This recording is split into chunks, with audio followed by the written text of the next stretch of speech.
Bien, vamos a retomar, no sé si me escuchan bien, confirmen si me escuchan bien. Sí, sí. Buenísimo, buenísimo. Bueno, entonces Sí, sí.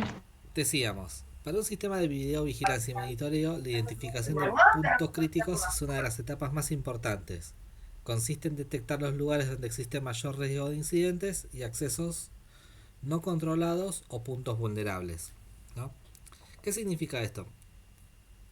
Significa el tema de encontrar cuáles son los puntos críticos que necesita el sistema de videovigilancia, ¿no? Por ejemplo, vamos a poner algunos ejemplos así se entiende. Eh,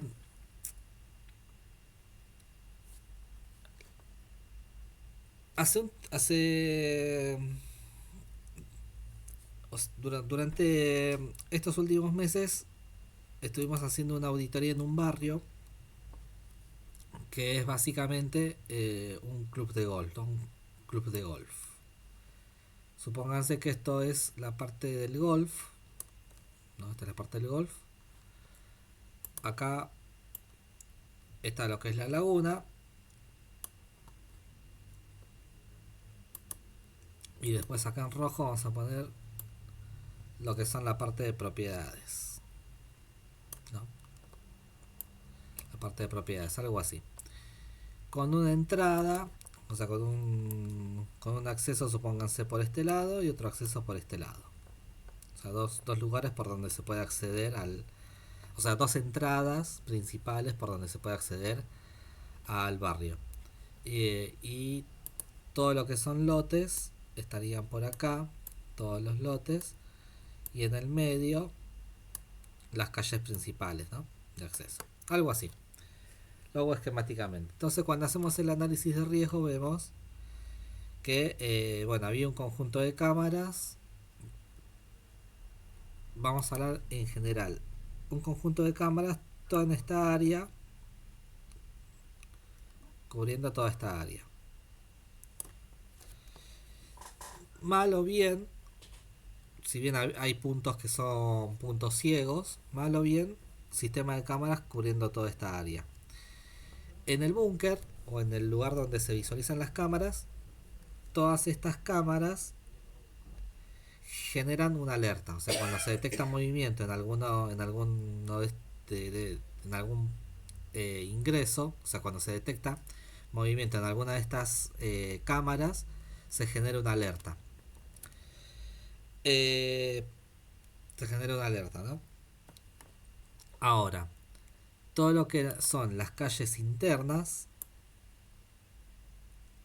todas las que son las calles internas, no generan alerta. Están en una pantalla y dependen del operador para su actuación. O sea, si el operador ve algo raro, actúa.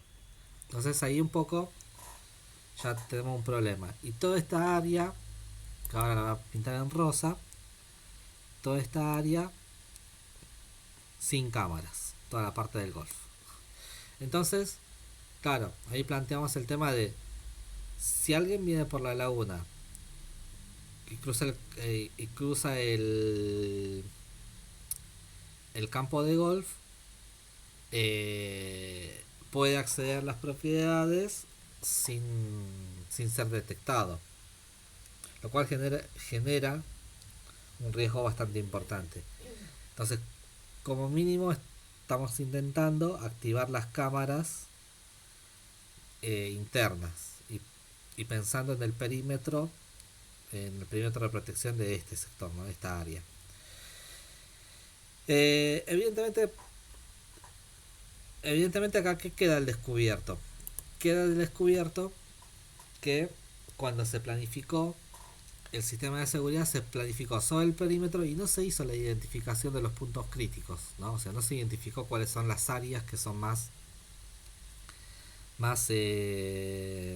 críticas para cubrir ese ingreso.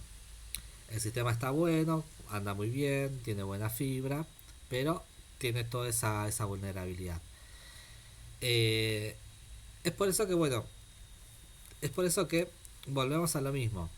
Cuando uno hace un análisis de riesgo, lo que intenta es eso, ¿no? Encontrar todas las vulnerabilidades, todo lo que se llama puntos críticos, y con la identificación de los puntos críticos podemos empezar a proyectar un plan de seguridad. ¿Para qué? Para que cuando se concrete la amenaza podamos actuar en consecuencia.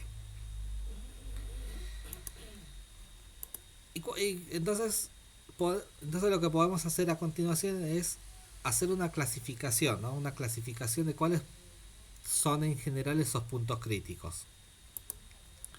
Esos puntos críticos en general son las puertas de ingreso y egreso, los portones vehiculares, las recepciones y los halls, ¿no?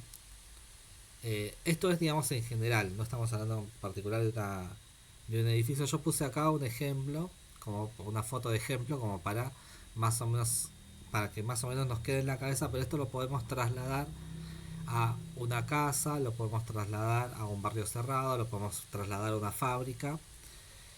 Esos van a ser los puntos críticos. Uno de los puntos críticos son los accesos principales. Ahí sabemos que va a haber concurrencia de gente. Otro punto crítico son los pasillos de circulación interna. Hace un tiempo proyectamos un sistema de seguridad para un edificio de oficinas. Un edificio que está por el centro, que tiene oficinas. Y las oficinas están cerradas en determinados horarios, o sea, después de de lunes a viernes, después de las 8 de la noche hasta las 6 de la mañana del día siguiente no hay nadie, y los fines de semana no hay nadie directamente. Entonces ahí proyectamos lo que son las videoanalíticas para el horario nocturno, de manera tal que si hay circulación interna en horario nocturno se puede detectar el robo. Y el operador que digamos hace el monitoreo de estas cámaras incluso detectó un intento de robo durante el horario de día. O sea, vio que entró una persona y estaba merodeando los pasillos internos y escaleras, o sea, estaba merodeando por diferentes puertas, como viendo si había alguna puerta abierta o alguna puerta que esté mal cerrada. Y bueno, se procedió al aviso del vigilador y de la policía para disuadirlo, ¿no? O sea que son también puntos críticos. Por ejemplo, en el barrio cerrado que les mencionaba recién, ¿no? Acá en el esquema del barrio cerrado, eh, la habilitación de la alerta en las cámaras de circulación interna es sumamente importante justamente para detectar este tipo de situaciones. No sé, si hay un vehículo que está dando vueltas hace rato por ahí, sabemos que hay que actuar en consecuencia. Otro punto crítico son los perímetros y medianeras, terrazas, patios internos y depósitos o salas técnicas, ¿no? Esos son otros sectores vulnerables o puntos críticos sobre los cuales hay que eh, analizar el riesgo que tienen y, o sea, analizar las amenazas que van a tener esos puntos y bajar el riesgo lo más que se pueda. Hace un rato, bueno, uno de las compañeras mencionaba esto, ¿no? Bueno, que también los pulmones de manzana lindan con otros vecinos y también pueden ser puntos críticos. Bien, vamos bien hasta acá. ¿Alguna duda? Sí, No, profe. no, está Sí, bien. Sí, sí, todo en orden. bueno, bien. Entonces, o sea, estamos intentando acá hacer un listado como para, digamos, como para tener cuáles son los puntos críticos, o como para ordenar cuáles son los puntos críticos que puede tener cualquier lugar a proteger, ¿no? Entonces mencionamos que los accesos principales, sí, son los más visibles, son los que vamos a reconocer al instante. Pero además de eso, además de cubrir los accesos principales, tenemos que también pensar en lo que son las circulaciones internas, pasillos, escaleras, ascensores, cocheras. Por ejemplo, Eh, en, eh, tengo unos clientes que se llaman tienda nova, son lugares donde venden productos tipo fideos o cosas así para veganos, para sí, para veganos o eh, ven todo lo que es esa mercadería. Toda esa mercadería es chica y de alto valor. O sea, es pequeño y de alto valor. Tienen una tasa de robo bastante frecuente. Se lo roban bastante. Eh, entonces ahí es sumamente importante el tema de considerar todo lo que son las góndolas de circulación y tener registro de todas las góndolas de circulación, y estamos entrenando al personal de caja para que vea, tiene un monitor, todo el personal de caja tiene monitor como para que vea y empiece a observar la actitud de las personas y bueno, y pueda detectar o prevenir el tema del robo. Eso es algo que es, o sea, eso es lo que se llama robo hormiga. Se aborda mucho desde el robo hormiga se aborda mucho desde lo que es el tema de el entrenamiento del personal, en el sentido de que vayan observando y cuando hay una persona eh, que está recorriendo las góndolas, que lo aborden y le digan, no, o sea, necesitas que te ayuden algo y eh, tratar de encaminarlo para que bueno, para que no llegue al ilícito.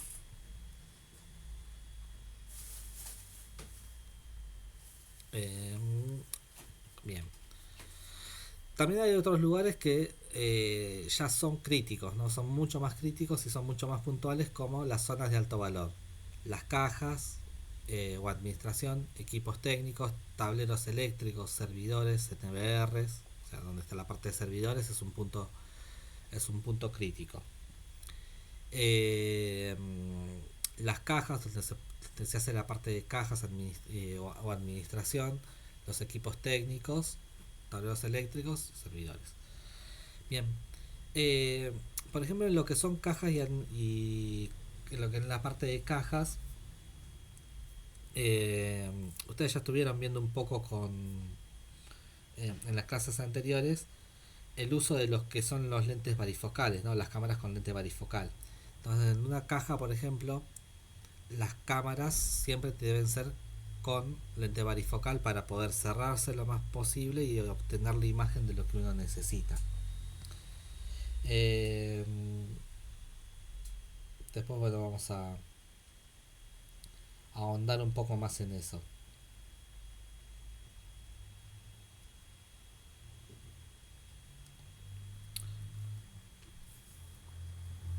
Bien. Otra área, hay áreas que son de baja visibilidad, rincones ciegos, sectores con poco iluminados y lugares sin circulación frecuente. Eh, lo que les comentaba recién, en el, digamos, hay lugares donde puede ocurrir que no haya, o sea, no se frecuente, no sea un lugar de, digamos, donde se vaya frecuentemente, pero sí tengan elementos de valor. Por ejemplo, hay áreas que son de guardado de documentación, ¿no? Lo que son los archivos. Ahí en los archivos generalmente es un lugar donde no va nadie, se lo utiliza de vez en cuando, pero ahí tenés información importante, tenés datos importantes. Entonces es otro punto que hay que considerarlo al momento de hacer un proyecto. Por ejemplo, en el cliente este que les mencioné, el que me llamó para poner cámaras y le ofrecí cámaras y alarmas. Terminamos poniendo cámaras y alarmas que le habían robado hace poco. Ahí, por ejemplo, tenía un punto crítico que es la medianera con el vecino. ahí en la medianera con el vecino, él tiene el tanque de agua y a través del tanque de agua vos podés acceder a una parte del entretecho. Entonces ahí les sugerí, no sé si ya lo habrá hecho o no, les sugerí, además de poner un sistema de alarma, sugerimos poner una reja o algo que cubre ese sector para que no le entren por ahí. Entonces eso es parte de lo que es el análisis de riesgo, ¿no? Cuando uno hace el análisis de riesgo, lo que tiene que recorrer es todo el lugar y entender por dónde pueden entrar y cuáles son los puntos que no se ven, pero que son lugares por donde le pueden llegar a ingresar. Los sectores poco iluminados, esto en barrios cerrados se nota mucho, ¿no? En los perímetros generalmente tienen buena iluminación, pero a veces los conos de sombra te juegan en contra y tenés que ver cómo los iluminas o cómo los compensás. Y lugares sin circulación frecuente es otra área, es otro punto crítico que hay que buscar. Entonces, cuando uno va a un punto crítico o a uno de estos, o sea, a estos puntos críticos, ¿qué es lo que tiene que evaluar? Lo que tenemos que evaluar son el nivel de iluminación, el nivel de iluminación tanto de día como de noche, el ángulo de visión necesario, la distancia de detección, el riesgo de vandalismo, la necesidad de grabación o monitoreo en vivo y la necesidad de analíticas con inteligencia artificial, detección de movimiento, reconocimiento facial, lectura de patentes y conteo de personas. Que todo esto ya lo tenemos disponible, o sea, todo esto ya está en el mercado, ya lo podemos usar. No es algo, digamos, eh, de otra época. Hoy en día ya podemos utilizar las analíticas con IA. Después vamos a hacer una práctica con esto. Bien, entonces, ¿qué estamos queriendo decir con esto? Estamos queriendo decir que si nosotros queremos identificar un punto crítico, ¿no? Tenemos que ver lo que son los accesos principales, los puntos de circulación interna, los sectores que pueden ser más vulnerables, las zonas de alto valor, las áreas con baja visibilidad o baja frecuencia de, de asistencia. Y además tenemos que en cada uno de esos lugares, en cada uno de esos puntos, evaluar el nivel de iluminación, el ángulo de visión necesario, la distancia de detección, el riesgo de vandalismo, la necesidad de grabación y la necesidad de analítica CIA. Ahora vamos a desglosar cada uno de estos, ¿no? Pero ¿se entendió cómo venimos llevando el listado o esta clasificación? Sí, perfecto. Sí, sí. Sí. Bien. Bueno, cualquier cosa me preguntan. Sí.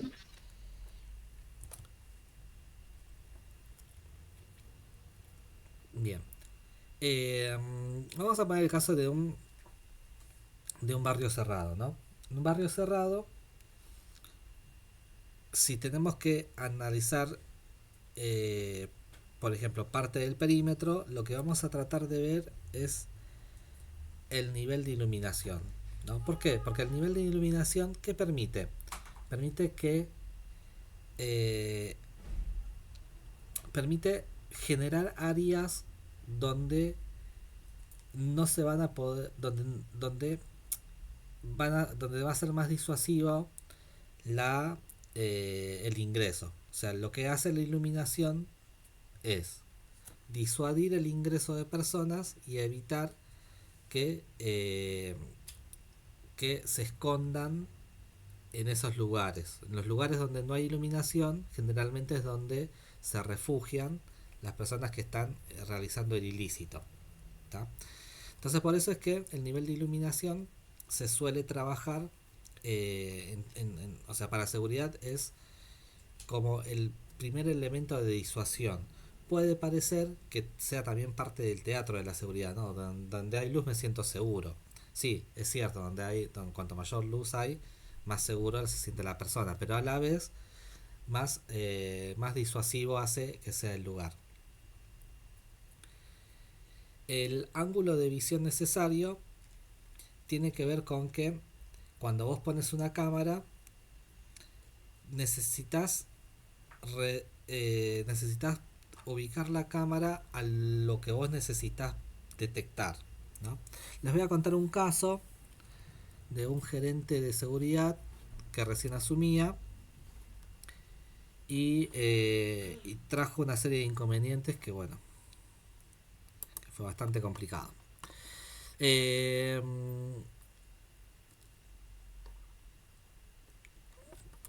¿Vieron lo que es una cámara varifocal? ¿Se acuerdan?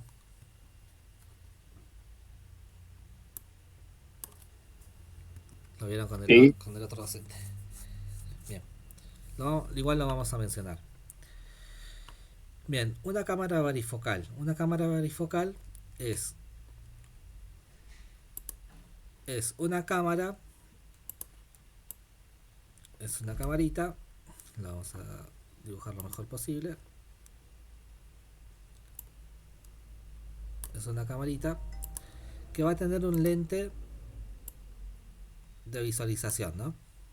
O sea, que va a tener un ángulo de visualización. Las cámaras tienen un lente. Ese lente tiene un ángulo de visualización. Un lente, por ejemplo, de 2,8 es un lente que te va a tomar 90 grados. O sea, si yo pongo una cámara de una cámara de 2,8 en la esquina de una casa, de una oficina, me va a tomar, como tiene 90 grados, me va a tomar todas las paredes y me va a tomar todo. Va a tener un pequeño punto ciego abajo de la cámara, pero en general va a andar bastante bien. Si yo tengo un lente más grande, por ejemplo un lente de 6, el ángulo se va a cerrar. Esperen que vamos a cambiar de color. El ángulo se va a cerrar, va a ser un ángulo más cerrado. Entonces, con una cámara con un lente más cerrado, ¿yo qué consigo? Está bien, veo menos, veo menos el lugar, pero consigo obtener la imagen cada vez más cerca. Con un ángulo de 16 grados, por ejemplo, perdón, con un ángulo de 16 milímetros, el ángulo va a ser muchísimo más cerrado, pero que voy a tener como contraprestación, voy a poder visualizar las cosas más lejos. ¿Tá? Entonces, si uno tiene si uno quiere cubrir un perímetro, ¿no? O sea, el perímetro de un barrio cerrado, lo que es el alambre romboidal de sí, lo que es el alambre romboidal de un perímetro, ¿no? Entonces uno lo que hace es trata de poner un lente con un ángulo lo más cerrado posible para tomar el pasillo, para tomar exactamente eso y ver lo más lejos posible. Este gerente de seguridad que recién asumía, lo que dijo fue, si yo agarro y abro más el lente, puedo ver inclusive los autos que van a pasar por acá, voy a poder ver los vehículos que van a pasar por acá y voy a poder mejorar lo que es la visualización con la misma cámara, ¿no? Y yo voy a seguir viendo hasta acá, porque la cámara ve hasta el infinito. Bueno, cuestión que cuando mandó a hacer esa reforma, las analíticas dejaron de funcionarle a lo lejos. No hizo las pruebas correspondientes, dejaron de funcionarle a lo lejos. Nosotros habíamos hecho por cálculo y habíamos dejado el sistema funcionando a una cámara cada 80 metros con detección analítica que funcionaba cada 80 metros. Bueno, cuestión que al hacer ese cambio, esta persona lo que consiguió es que las analíticas funcionaran a 20 metros, le entraron a robar por el sector lejano y se armó un despelote. Le entraron a robar por acá, la cámara grabó cuando entraron a robar, pero la analítica no detectó porque era muy, muy lejana y entonces se armó un despelote.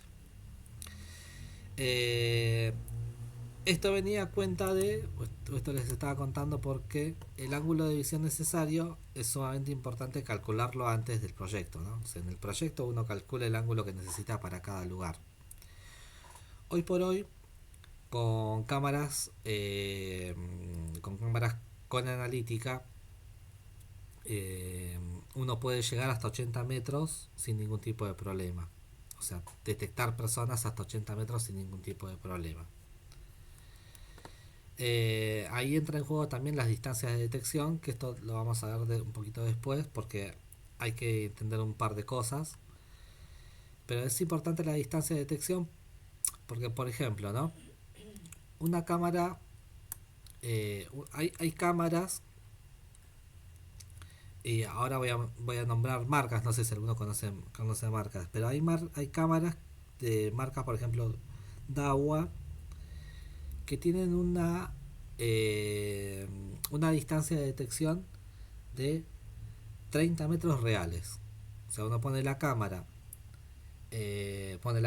y te detecta 30 metros. O sea, detecta la intrusión al área en 30 metros.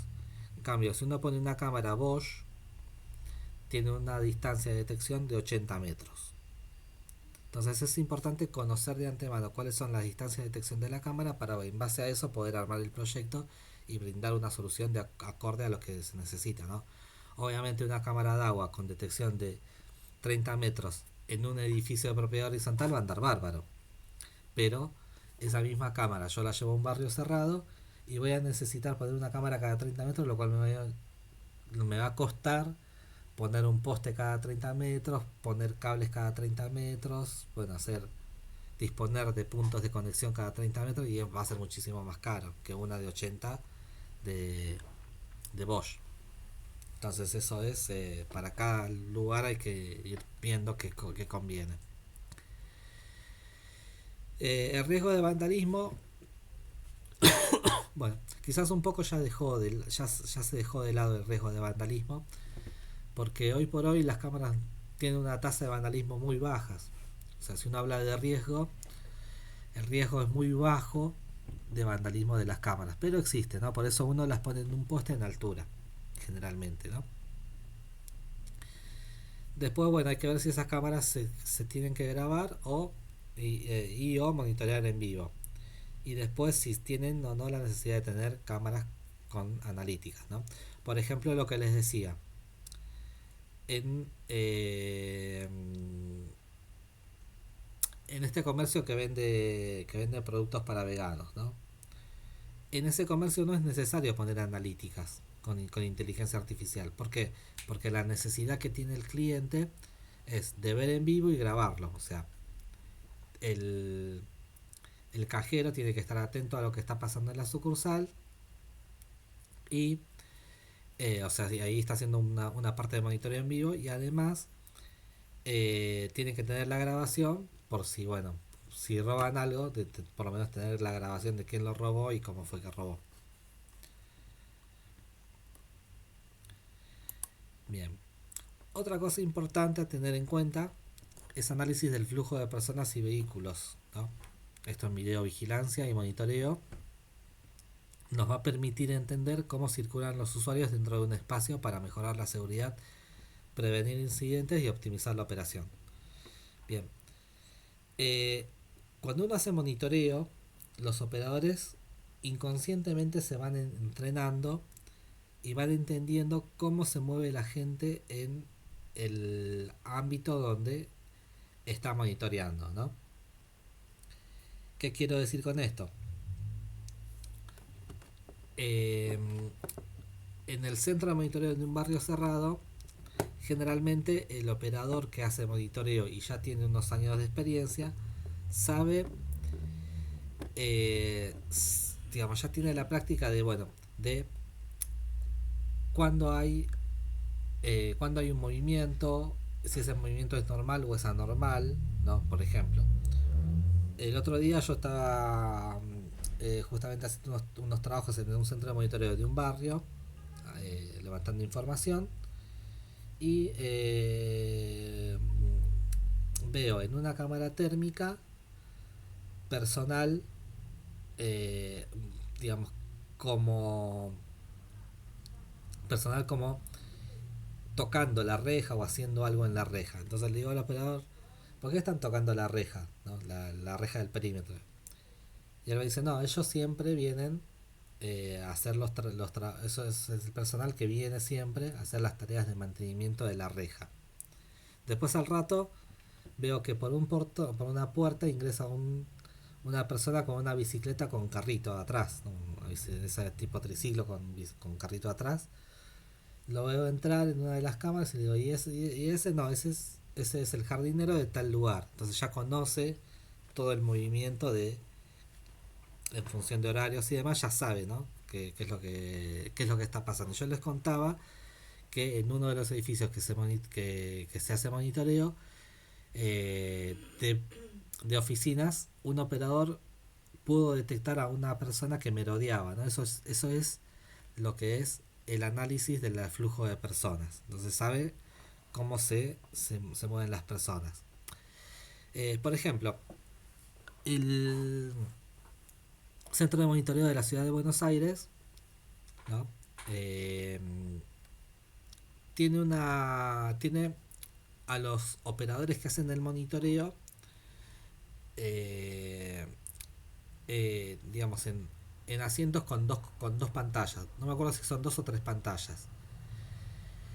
En áreas críticas, como puede ser la zona de Constitución, la zona de General Paz y Rivadavia, en ese tipo de áreas el operador está constantemente mirando las cámaras y moviendo los domos y analizando a las personas para ver cómo se mueven y intenta identificar cuáles son las personas que pueden llegar a cometer delitos y cuando identifica un delito y lo identifica y lo avisa rápido al personal que está en esa área, ¿no? Vamos, a través del radio avisa al personal que está en esa área para que actúe en consecuencia. Es decir, que ahí tienen un sistema eh, que van analizando cómo se mueven las personas en determinados horarios y saben cómo actuar en consecuencia.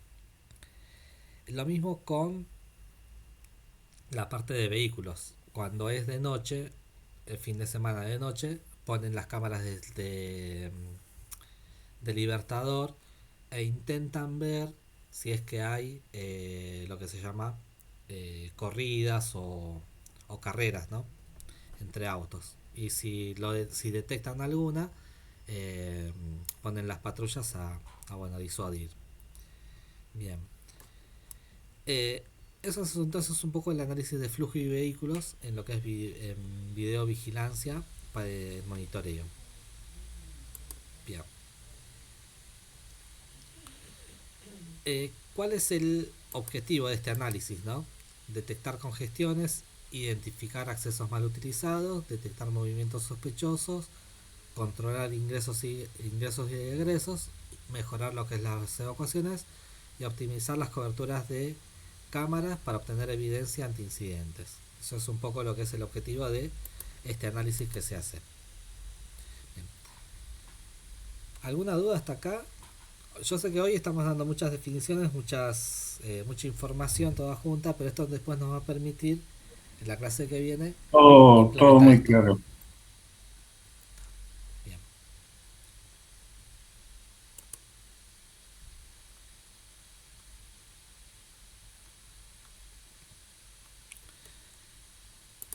Bien, entonces este es el objetivo del flujo, del análisis del flujo. ¿Y qué se analiza con el flujo de personas? ¿No? La cantidad de personas por sector, los horarios pico, que es lo que les comentaba recién. Se trata de ver en determinados lugares qué pasa. En horarios de pico, ¿qué pasa? Por ejemplo, en el centro de monitoreo que les mencionaba recién del barrio cerrado, en la mañana y en la tarde, y en determinados momentos, el operador de monitoreo alerta al personal que está haciendo rondines para que agilicen las entradas. O sea, cuando el personal de monitoreo de cámaras ve que hay muchos autos acumulados en una entrada, llama al resto de vigiladores y les pide que vayan a dar una mano o a agilizar la entrada de personal, la entrada de vehículos en la entrada. En horarios picos ya lo tienen resuelto, pero en otros horarios que se puede dar esa congestión, que no son los que son horarios atípicos, lo maneja de ese modo. Obviamente el sentido de circulación, importantísimo, y después lo que se llama permanencias prolongadas, ¿no? O sea, cuando ven un vehículo que está demasiado tiempo en un determinado sector, sobre todo en lo que es la entrada, se lo interroga a ver qué está haciendo. Eso es lo que debería analizar el centro de monitoreo cuando está activo. Las aglomeraciones y los ingresos no autorizados. ¿Qué herramientas qué herramientas tenemos para brindarle apoyo a estos operadores para que no dependamos solamente de su expertise? Y hoy en día tenemos las cámaras con inteligencia artificial, conteo de personas, mapas de calor. ¿Sabes lo que es un mapa de calor? Un mapa de calor te dice en tiempo real por dónde hay más gente, pero no te dice por números, sino te dice en colores. O sea, por donde está circulando más gente te aparece una zona en rojo.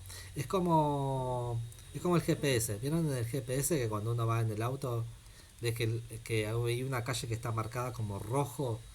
Bueno, eso es un mapa de calor. Te dice en rojo que hay mucha aglomeración de gente. Eso las cámaras de hoy en día lo tienen. Tienen la posibilidad de saber en qué sector tenés más circulación de gente.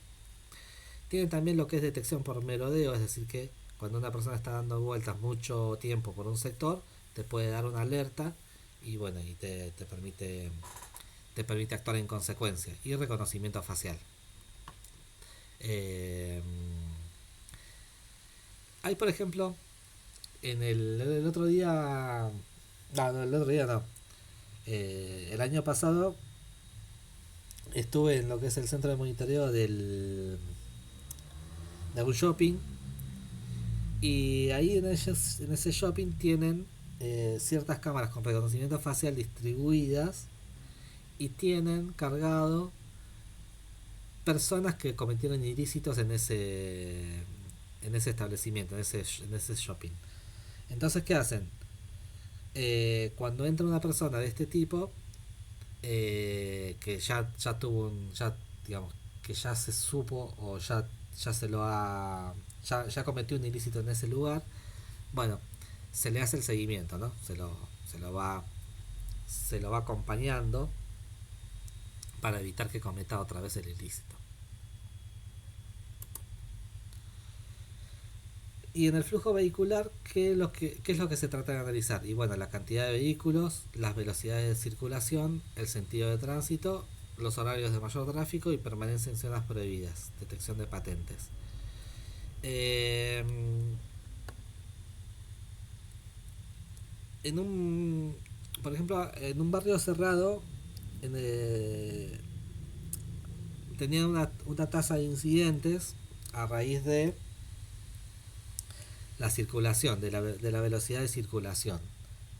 A ver, no es que circulaban rápido, sino que circulaban al circular lento se distraían por el celular, ¿no? O sea, cuando bueno, no sé, o sea, todos conocemos que cuando vamos a un barrio cerrado la velocidad de circulación puede ser entre 20 y 30 kilómetros por hora, es una velocidad baja. Entonces, ¿qué pasa? Al ser una velocidad baja, los propietarios tendían a aprovechar ese momento de circulación para leer los celulares. Entonces lo que se hizo es un protocolo de cambio de vallas. O sea, las vallas esas que tienen que esquivar para cuando están manejando, que es donde dice baja velocidad de circulación, bueno, aleatoriamente se cambian de lugar. Entonces de ese modo evitan el acostumbramiento a, al acostumbramiento a ese modo de circulación y por lo tanto terminan estando más atentos a su entorno. Bien. ¿Y qué tecnologías tenemos para esto, no? Para controlar el flujo de vehículos. Sí, tenemos lo que son las cámaras, las que tienen lectura de patentes. Hay cámaras que tienen análisis de tráfico, detección de carriles, barreras automáticas y sensores de ocupación. ¿Esto lo vieron con el otro docente? Las analíticas, las videoanalíticas. Sí, sí, lo vimos. Ah, bueno. Entonces más o menos. Muy por arriba porque dijo que lo iba a profundizar usted, pero sí lo vimos. Sí, sí, sí, después lo vamos a profundizar. Bien. Y ejemplos. ¿Dónde se va a utilizar esto? Cocheras, barrios cerrados, playas de estacionamiento, logística y accesos industriales. ¿no? Por ejemplo, el sábado estuve en una cochera que es un cliente mío que se le rompió la lectura de patentes. Ellos lo que tienen es una cámara con lectura de patentes que lee la patente y si la patente está dentro de la base de datos le abre la cochera. Estaba así funcionando, dejó de funcionar la cámara, se quemó. Ahora siempre tuvieron como alternativa las llavecitas electrónicas, los taques electrónicos, pero están desesperados porque están acostumbrados a eso, a lo que es el tema de la lectura de patentes. Eh, Bien, entonces ahí es donde podemos implementar esto, ¿no? Bien, bueno, eh, ahora cabe preguntarnos cómo es que se logra todo esto, ¿no? Cómo se logra interconectar todo. Y ahora vamos a hablar, ahora vamos a empezar a pasar de a poco de lo teórico hacia lo práctico. Cabe preguntarnos cómo funciona todo esto, cómo es que se interconecta todo. Estuvimos entonces hablando un poco de el análisis general, fuimos hacia lo más específico, ahora estamos un poco en cámaras.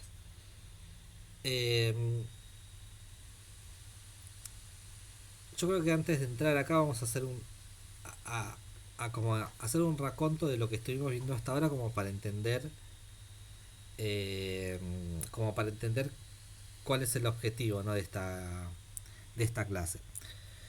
Y un poco es el siguiente.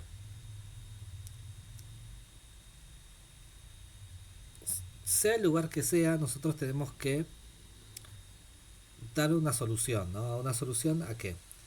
A un problema de seguridad. Ese problema de seguridad, ¿cómo lo vamos a solucionar? Tenemos dos opciones. Opción 1, teatro de la seguridad, ponemos algo que el cliente piense que va a funcionar. Y lo otro es hacer un análisis de riesgo y en función del análisis de riesgo armar un plan de seguridad y un plan de seguridad basado en tecnología, basado en el uso de tecnología, en este caso cámaras, e implementarlo. Cuando del análisis de riesgo nosotros entendemos, o sea, cuando del análisis de riesgo nosotros entendemos que la solución es la implementación de sistemas de cámaras, entonces ahí hacemos el análisis, ¿no? El análisis de cuáles son los puntos críticos, cuáles son los lugares, cómo es la iluminación en esos lugares y en función de eso determinamos cuáles son los tipos de cámaras que vamos a poner. Entendiendo cuál es el tipo de cámaras que vamos a poner a cada lugar, nos cabe preguntarnos cómo vamos a interconectar todo eso. Entonces acá es donde entramos a esto, que yo diría por la hora que es, dejémoslo para la clase que viene, no dejémoslo para la clase que viene y vamos a arrancar por acá, porque es una clase muy teórica, les di mucha información, vamos a dejar que lo terminen de procesar en su cabeza y la clase que viene vamos a hacer otro resumen y arrancar de acá. ¿Está bien? Así no los saturamos demasiado. Perfecto, profesor. ¿Está bien? Bueno, yo les voy a pasar entonces, seguramente mañana a la tarde les esté pasando el video este y el PowerPoint. Muchas gracias. Gracias. Gracias. Ok, gracias.